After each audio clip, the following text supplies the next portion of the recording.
Hi guys, आज की इस वीडियो के अंदर हम देखेंगे कि while loop, do by loop और फॉर ईच लूप कैसे काम करता है और उसकी इम्प्लीमेंटेशन कैसे की जा सकती है सी शार्प के अंदर।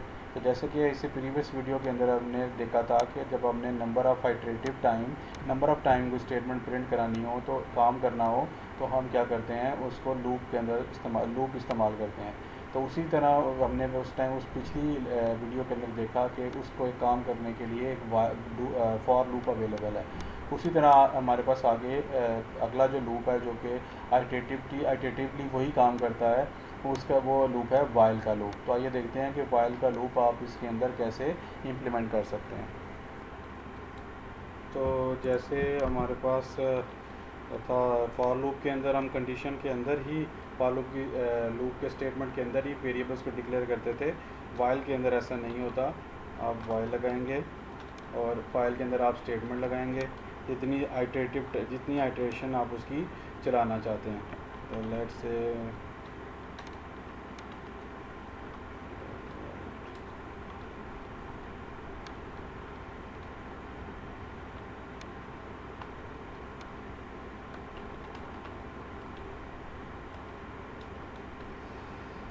ठीक है जी, ये बेसिकली आप इस तरह करेंगे। I is equal to zero एक वेरिएबल डिक्लेयर करेंगे और जितनी आइट्रेशन उसकी चलाना चाहें वो आइट्रेशन आप उसकी बताएंगे। लेट से मैं 5 दफ़ा चलाना चाह रहा हूँ तो ये 5 दफ़ा चलेगा, 5 दफ़ा आएगा। और जो जब भी आई के अंदर जो वैल्यू होगी, आइट्रेशन 0, आइट्रेशन 1, 2, 3, 4 तक चलेगा। अब जब ये इसके आइट्रेशन 0 आएगा फिर उसके बाद ऊपर जाएगा और चेक करेगा। अब अगर देखिए, मैंने इस कंडीशन को, इस वाइल लूप को टर्मिनेट भी करना है। अगर मैं यहाँ पे कोई स्टेटमेंट नहीं करता और एज इट इज़ इसको एग्जीक्यूट करता हूँ तो ये इनफाइनाइट टाइम चलना शुरू हो जाएगा। वजह उसकी कि आपने किया ये कि आपने जो आई है उसके अंदर इंक्रीमेंट तो किया ही नहीं। हर दफ़ा क्या होगा, कंडीशन ट्रू होगी, 0 is less than equal to 4, हर दफ़ा आइट्रेशन ज़ीरो और ये इनफाइनाइट लूप चलना शुरू हो जाएगा। तो वाइल लूप को टर्मिनेट करने के लिए वाइल लूप की जो स्टेटमेंट है उसकी जो पैरेंथेसिस है उसके अंदर ही उसकी जो आइट्रेटर है उसको लगाया जाता है, जिसकी वजह से वो फिर यानी आइट्रेटर लगाया जाता है, जिसकी वजह से वो कंडीशन जो है उसके अंदर ही मीट होती है और उसके बाद वो वाइल स्टेटमेंट टर्मिनेट होके आपके पास नज़र आना शुरू हो जाता है। तो आइए इसको देखते हैं, इसको चलाते हैं। तो ये देखें, जो मैं 5 दफ़ा प्रिंट करना चाहता था ये 5 दफ़ा प्रिंट हो गया। तो ये है वाइल लूप का स्ट्रक्चर। आगे चलते हैं तो हम डू वाइल देखते हैं कि डू वाइल कैसे लगाया जाता है।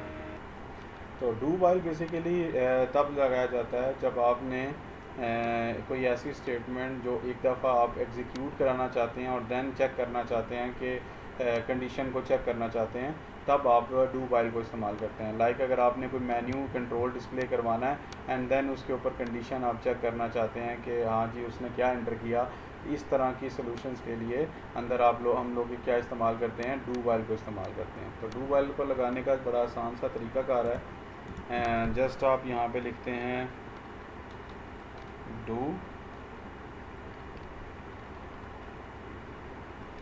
के अंदर ये कंडीशन नहीं आती, एंड देन लिखते हैं वाइल और यहाँ पे कंडीशन लगा देते हैं, वही जो कंडीशन वहाँ पे लगाई थी, I is less than equal to 4। ठीक है जी, पहले वो स्टेटमेंट्स आ जाती हैं जो कि आप प्रिंट कराना चाहते हैं।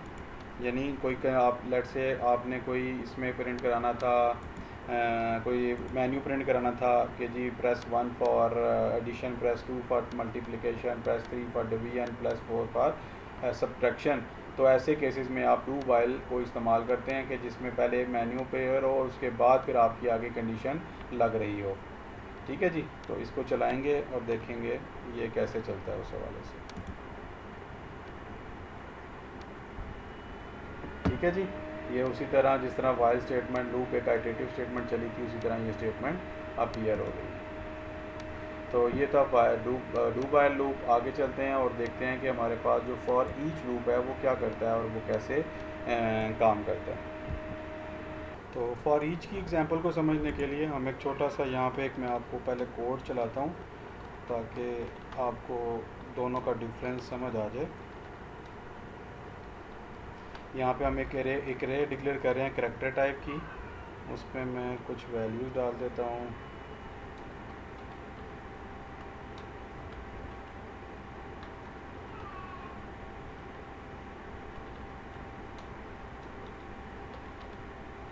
ठीक है जी। और इन वैल्यूज़ को हम प्रिंट कराते हैं लूप के अंदर। यहाँ पे हम लगाते हैं int I is equal to 0, I is less than 0, 1 2 3 4 दफ़ा चलेगा एंड 3 दफ़ा and I is plus plus console dot right line